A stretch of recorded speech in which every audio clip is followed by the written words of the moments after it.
amigos, eu sou o Márcio Giovanni, esse é o Vivendo de Música, com muita alegria, com muita satisfação, com muito amor e dedicação, é que hoje nós estamos retomando esse projeto que nos deixa muito feliz. E como não poderia ser diferente, para esse recomeço a gente trouxe uma convidada muito especial, paulistana, pianista, compositora, arranjadora, educadora. Hoje, o Vivendo de Música tem a honra e o orgulho e o privilégio de receber Liz de Carvalho. Liz, tudo bem? Tudo bem. Tudo bom, Márcio. Obrigada pelo convite. Também estou bem feliz de estar aqui. Para começar, eu queria te dizer o seguinte. O que te sugere a expressão Vivendo de Música? Bom, a primeira, claro que eu tenho um lado poeta, né? A primeira coisa que sugere é vivendo no sentido de se alimentando de música, né?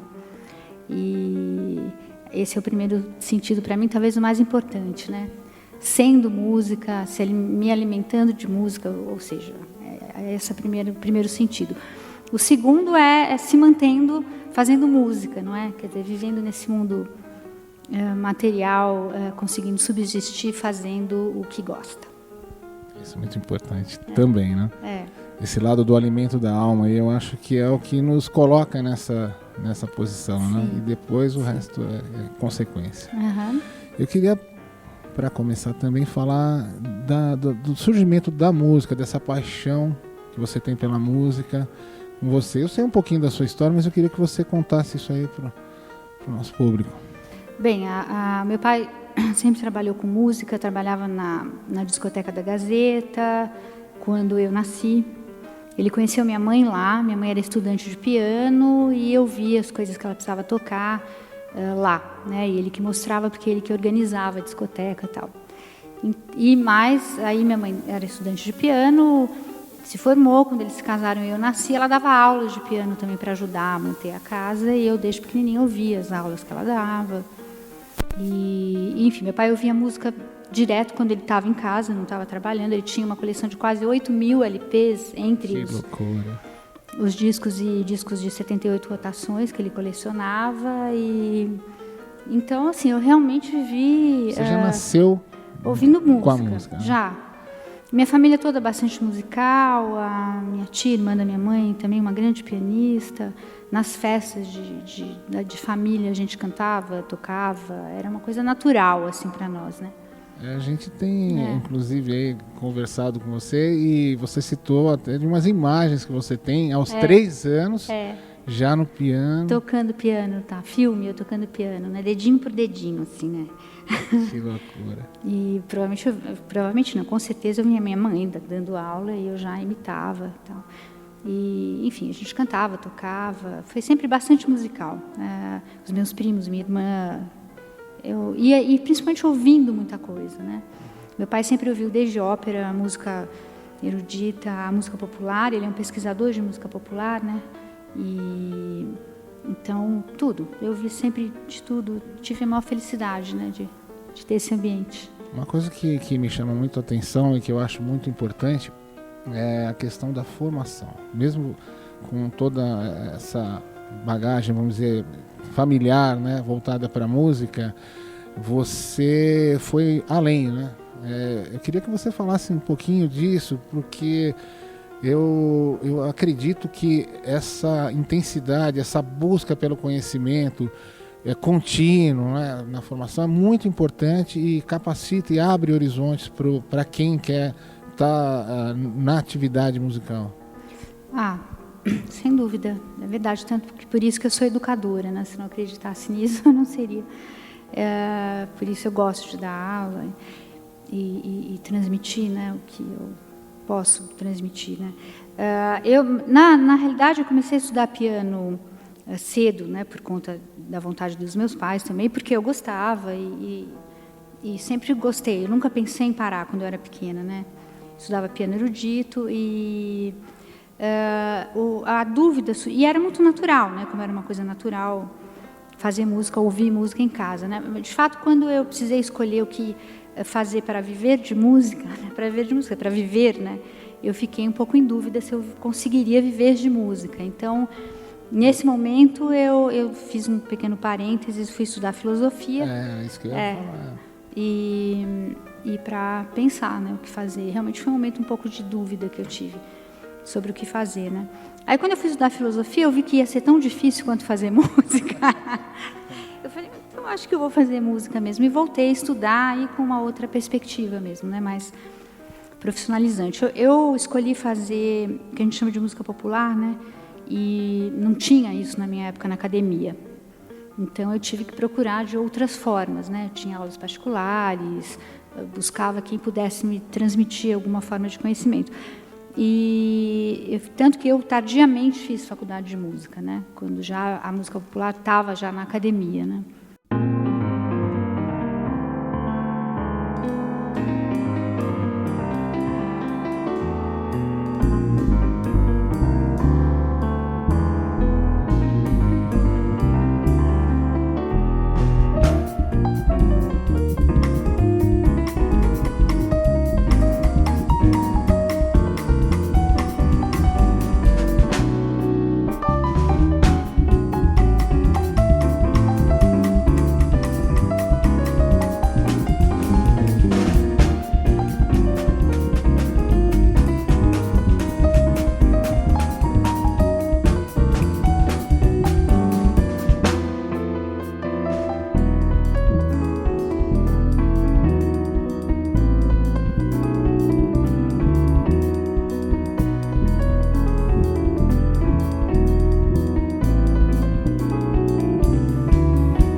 Eu queria que você, aproveitando esse, falasse um pouquinho do trabalho que você tem como educadora, né? Você já está há um bom tempo aí atuando nessa área também, né? Sim, o meu trabalho como educadora mais consistente eu tenho feito na que hoje é a EMESP, né? Escola de Música do Estado de São Paulo, que foi o LM durante muitos anos, a Universidade Livre de Música, e estou lá há uns 22 anos já. Eu entrei no começo do projeto, né, da Universidade Livre de Música, e eu acho que eu fiz meu trabalho como educadora, é de fato bastante fundamentado nas experiências que eu tive lá, né? E tenho o maior prazer de estar lá durante tanto tempo. E hoje, inclusive, toquei com 2 alunos bastante talentosos, e eu fiz questão de que isso acontecesse porque a gente já colhe frutos do trabalho que a gente fez lá, né? O que me deixa muito, muito feliz. Você também chegou a gravar um DVD. Sim. Né? Com essa finalidade também. MP Baby também me chamou a atenção. Esse foi um outro projeto que você participou, né? Esse projeto, que é o MP Baby, né, que eu tem vários volumes, né? Eu fiz o de bossa nova, de piano solo, né? E eu achei o máximo quando me convidaram para fazer. Gostei bastante de ter feito. Liz, compor. Você funciona como? Como é esse processo para você? Você se programa ou tem que estar num momento diferente? Como é que é isso para você? Não, acho que compor é bom. Claro que eu preciso me dispor a isso, assim como a gente se dispõe a estudar, tocar um instrumento, né? A estudar um instrumento. É uma coisa que eu sempre foi um caminho que eu consegui encontrar dentro da música. Depois que eu parei de estudar piano erudito, eu descobri que eu tinha muita vontade de inventar coisas, né? De inventar o que eu ia tocar. E descobri que isso era o piano popular, né? É o piano popular, o pianista popular é aquele que inventa o que toca, né? Então, quando eu descobri isso, descobri que eu gostava de inventar, eu comecei a compor, a registrar as coisas que eu inventava. Eu estudei um pouco de composição também. Um pouco não, estudei harmonia, quer dizer, tudo que eu achei que fosse importante para eu poder crescer, né, na minha arte de inventar, né. E eu hoje, assim, eu tenho ideias, né, algumas ideias musicais que são harmônicas ou melódicas, eu sento e desenvolvo, escrevo. Algumas coisas demoram um pouco menos para ficar prontas, outras demoram mais, eu desenvolvo um pouco mais. E, enfim, eu acho que é uma coisa que eu me disponho a fazer hoje, né? Não é? Eu acho que a inspiração, que a gente chama de inspiração, na verdade, são ideias, né? Que brilham. Agora, colocá-las no papel, fazê-las ter forma, tudo isso é uma coisa que eu me disponho a fazer, né? Você tem que sentar e trabalhar, sem dúvida. Não tem alternativa, né? Não. Lapidá-las. Tem que trabalhar. Até queria voltar um pouquinho. O seu TCC foi sobre o Radamés. Sim. Eu queria que você falasse um pouquinho sobre isso. Bom, o Radamés eu conheci pessoalmente, né? Porque o meu pai, como eu disse, ele era pesquisador de música brasileira, ele que teve a ideia e escreveu aquela coleção de música popular, né? Que tinha o disco e ia para a banca. E aí ele, enfim, sempre pesquisou, entrevistou e conhecia muita gente. E eu conheci o Radamés assim, numa entrevista que ele foi fazer com o Radamés no Rio, eu tive junto. Na verdade, também teve uma influência muito grande isso, porque eu vi o Radamés tocar e falei, gente... Eu estudava piano erudito nessa época, eu devia ter uns 15 anos quando eu conheci o Radamés. E jantamos com ele, ouvi a entrevista e tal. Isso foi um acontecimento importante. Quando eu fui fazer o TCC, eu pensei que deveria ser sobre isso, né?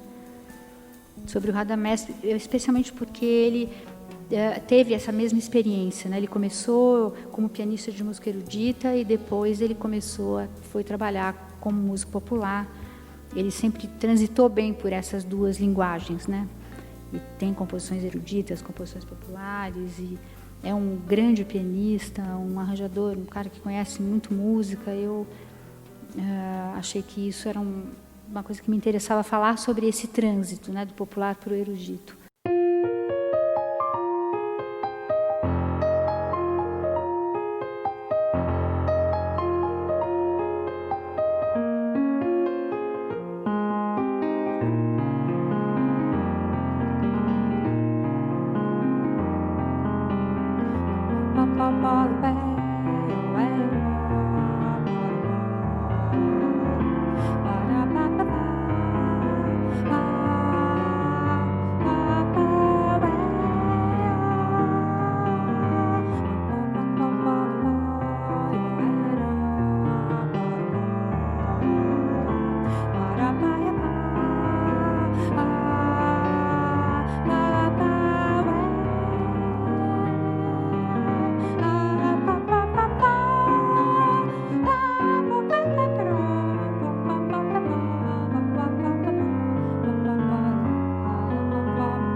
Outra coisa que a gente sempre tá ligado são as influências.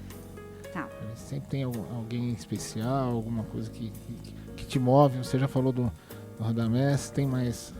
Quem mais te toca nesse sentido, te influenciou? O Keith Jarrett foi um pianista que, de fato, foi para mim um mestre, né? Quando eu ouvi a primeira vez, eu fiquei muito encantada e descobri que era isso mesmo que eu queria fazer. Eu queria tocar, ser uma improvisadora, né? Não digo como ele, porque ele é... eu digo que ele faz parte dos sobre-homens, né? Ele é sobre-humano, né? Porque ele é extraordinário. E eu ouvi muito Keith Jarrett, depois eu conheci o César Camargo Mariano, porque cheguei a conhecer mais ou menos essa turma que tocava com a Elis. Também foi um exemplo importante para mim, tanto como músico como a carreira dele, né? Uma carreira interessante. Aí, quem mais? O Hamilton, né? Que na época tinha a escola, o clã, que eu já conhecia, o Hamilton Godoy. Eu tenho uma admiração por ele incrível. Também sempre foi uma referência. Que mais? Tem vários pianistas que eu adoro, né? Especialmente que tocam jazz. Você participou de um grupo que marcou a época também, que chamou muita atenção nos anos 80, por ser formado só por mulheres, o Grupo Cali. Como é que foi essa experiência? Essa experiência foi fundamental, né? Eu comecei minha carreira assim. Na verdade, a minha carreira começou mesmo, deslanchou. Aí eu falei, agora eu sou uma profissional, quando comecei a tocar com Cali, né? A gente lançou um disco que, na verdade, eu nem gravei, né? A Mariô, que foi a pianista que fazia parte do grupo, era um quarteto, né? De mulheres. Ela não pôde continuar e eu já peguei a fase de lançamento desse disco. A gente fazia muito programa de TV, e a gente começou a viajar pelo Brasil, quer dizer, fazendo show. Foi uma época muito rica para a música instrumental, muito. Eu sempre lembro que, se é verdade que as coisas são uma espiral, né? Eu não vejo a hora que volte essa espiral da música instrumental, né? Que esse momento foi um momento muito rico, assim, que a música instrumental brasileira foi muito valorizada, muito ouvida, gravada. Então, e a gente começou nesse momento, né, o grupo. E era um grupo que chamava atenção, porque eram 4 mulheres tocando música instrumental, improvisando, tocando bem. A gente fazia tudo para tocar bem, eram todas muito estudiosas Então, até hoje, né, tocando, todas nós continuamos as nossas carreiras, né? E foi muito legal, quer dizer, foi muito importante esse começo com elas para mim. E aproveitando o seu gancho, essa questão da música instrumental no Brasil, o que hoje, como você vê hoje a música instrumental? Né? Você falou numa espiral, tem duas coisas, além do instrumental, a mulher com relação ao mercado da música também. Como é que você vê isso? Bom, em relação à música instrumental, eu acho que a gente não vive hoje um momento muito fácil, assim, né? Eu acho que aquele momento foi um momento muito especial. Eu acho que não é muito simples fazer música instrumental. A música instrumental é uma música que não tem muito mercado, é uma música elaborada, é uma música abstrata, ela precisa de um ouvinte mais preparado, a gente precisa de um público especial para apreciar a música instrumental, e eu acho que a gente não tem ainda muito esse público, né? Acho que a gente está... Daí eu também penso que, como educadora, eu gostaria muito de conseguir criar bons ouvintes, né? Ouvintes atentos e que conseguissem compreender o abstrato que é a música instrumental, né? E então não acho que a gente vive um momento muito bom, não. Aliás, não só a música instrumental, né? A arte, a cultura não estão vivendo um momento muito legal.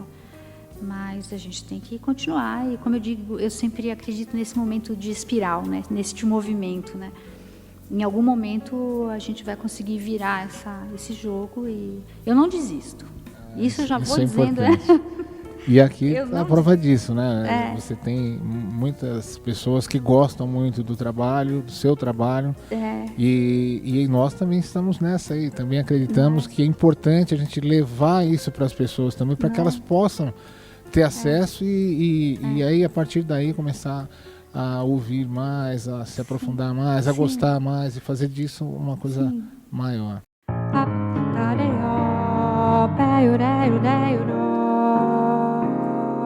Às vezes ainda me lembro e tento imaginar como seria se tudo fosse diferente.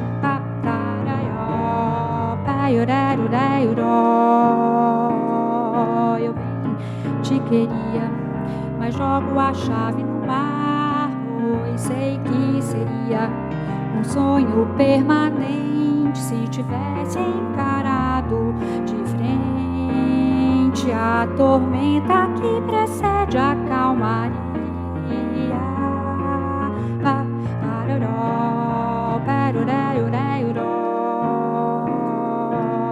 E o meu amor, rio abaixo foi em frente. Se eu pudesse eu lhe diria, faria um final diferente se tivesse encarado de frente a tormenta que precede a calmaria.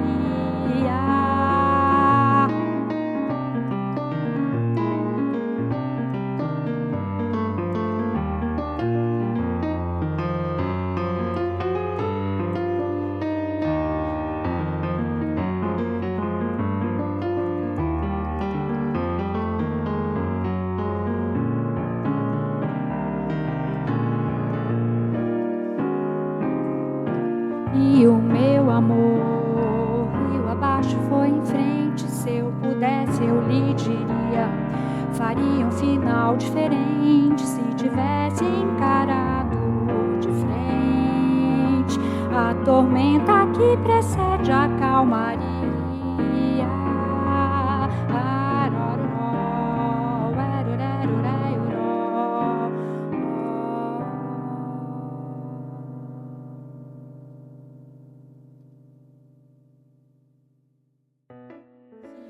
Liz, você também tem uma discografia muito interessante, grande. Tem alguns parceiros que são presentes aí constantemente, né? O Pixinga, o Giba. Eu queria que você falasse um pouquinho dessas parcerias, desses trabalhos. Eu só vou responder a parte da questão que é falar sobre a mulher, né? Eu só acho assim, não acho que seja difícil ser mulher. Eu acho que é um grupo em que há predominância de homens, sem dúvida nenhuma, né? Na própria escola a gente vê isso, né? Lá na EMESP tem mais meninos que meninas, mas eu acho que isso em várias áreas acontece, né? Mas eu sempre me senti muito dentro, assim. Eu acho que sim. De vez em quando eu sinto que há algum machismo ainda dentro do mercado musical, tal, mas nada que tenha impedido que eu continuasse a caminhar, assim. Com certeza não. Importante. Então, você poderia falar então pra gente agora das parcerias, dessas presenças constantes? Tá, o Pixinga foi um parceiro também fundamental, porque logo depois enquanto eu tocava com o Cali, ele me viu tocando com o Cali e me convidou para tocar com ele num momento em que ele estava muito bem, assim, estava começando a despontar como um super instrumentista, e então para mim também foi ótimo, assim, neste momento em que a música instrumental aconteceu bastante, né, e aqui em São Paulo muito, eu tive também o privilégio de participar com ele disso, né. E a gente lotava o Sanja, lotava todo lugar que tinha ele lotava. Era assim era uma loucura. Para mim foi uma experiência assim fundamental, né? Eu tocar com um músico que lotava as casas, tocava e fazia música instrumental, né? E é um parceirão. Gravei muitos CDs com ele, já perdi a conta. Toda vez eu tenho que contar de novo. sei que tem bastante. E a gente está sempre por perto. Ele, embora a gente tenha sempre trabalhado bastante juntos, ele sempre me estimulou muito a seguir o meu caminho também, fazer o meu trabalho solo, né? Procurar a minha própria linguagem também, assim como ele achou a dele, né? Isso é importante, né? Quer dizer, além de estar acompanhando pessoas maravilhosas, também ter a sua identidade, né? Sim. Embora a gente também acredite que você acaba empregando, né, de alguma maneira, a sua marca no trabalho dessas pessoas. Né? Sem dúvida. E você, não só com o Pixinga, mas você já tocou com muita gente bacana, né? Paulo Moura, Lula Galvão, Edu Lobo, Orquestra Sinfônica, Quarteto em Si, Vânia Bastos, TT Espíndola e por aí vai. Nessa época quer dizer, eu fiz com todas elas. Muita gente bacana. Né? E é uma experiência também diferente, né? Sim, eu já toquei. Porque quando você está no mercado, você acaba sempre tendo a oportunidade de participar do trabalho de outros músicos. O que me chama a atenção é que há uma diversidade musical aí, né? Muito grande, né? Hit. Né? Sérgio Dias, quer dizer. Eu fiz pop, muito rock bacana. And roll, a música contemporânea, música experimental, improvisação livre, fiz de tudo já. Já fez. E sempre com o mesmo prazer, assim, sempre procurando fazer do meu jeito, né? Então, Você também trabalhou no núcleo de dramaturgia do SBT. Também, isso que já faz uma tempo. outra faceta do mundo da música, diferente, né, de tudo isso que a gente comentou. Eu trabalhei com produção também, trabalhei com publicidade, e nessa época eu fui convidada para fazer a direção musical de uma espécie de novela que tinha no núcleo. Estava começando, né, no SBT, e o Murilo Alvarenga, que é um músico que eu gosto muito também, me convidou para fazer. Então eu passava as madrugadas no estúdio fazendo a montagem dos capítulos ali. Que legal. Compunha coisas para fazer também. Foi legal também. Muito bacana. Liz, eu queria aproveitar esse momento para fazer uma pequena e singela homenagem. Opa. Nós, aqui do Vivendo de Músicas, acreditamos, como a gente acabou de falar anteriormente aqui, que a música ela é muito importante para o crescimento do ser humano em todos os aspectos, né? A gente sabe que quando a gente está com envolvimento aí na arte, a gente acaba formando pessoas melhores, pessoas mais humanas, no verdadeiro sentido da palavra. E o trabalho que você tem feito para a música é de relevância, de uma importância muito grande.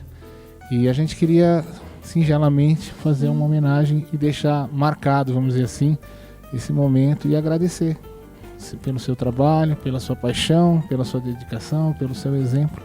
E eu gostaria de te dar aqui uma plaquinha para simbolizar esse momento, né? E essa dedicação.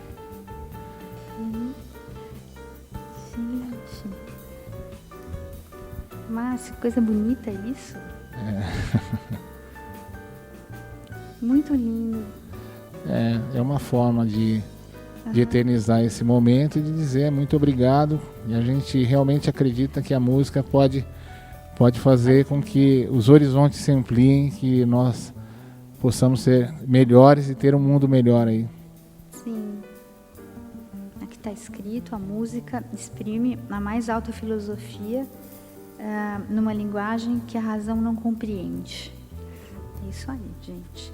Márcio, eu que fico muito emocionada de poder ter participado dessa volta do programa Vivendo de Música. Desejo que vocês tenham assim um caminho longo de sucesso, que continuem nessa jornada de tentar fazer com que a gente tenha sempre uma vida melhor, né? Com que a gente melhore e que sejamos melhores seres humanos, não é? Sucesso a gente já tem, porque quando nós conseguimos realizar as coisas que nós gostamos, né? Sim. Eu acho que nós já temos sucesso e tê-la aqui é a prova disso, né? Puxa, muito obrigada.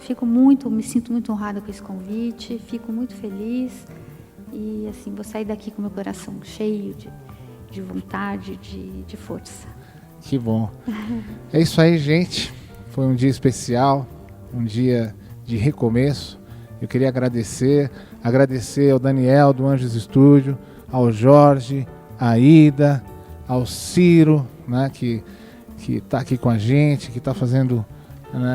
Obrigada, gente. Vocês que estão fazendo com que esse projeto possa aí estar de novo, né, no ar, vamos dizer assim. Agradecer aos músicos, né, Obrigada, João. Obrigada, Marcel. Estou assim, muito orgulhosa de ter feito esse trabalho com vocês, viu? Muito legal você ver também o trabalho, né, que vocês estão fazendo lá, aqui já com toda essa consistência, com esse talento. É um muito fruto bacana. lindo, né? É isso aí, gente. Fiquem com Deus. Muito obrigado e até a próxima. Valeu!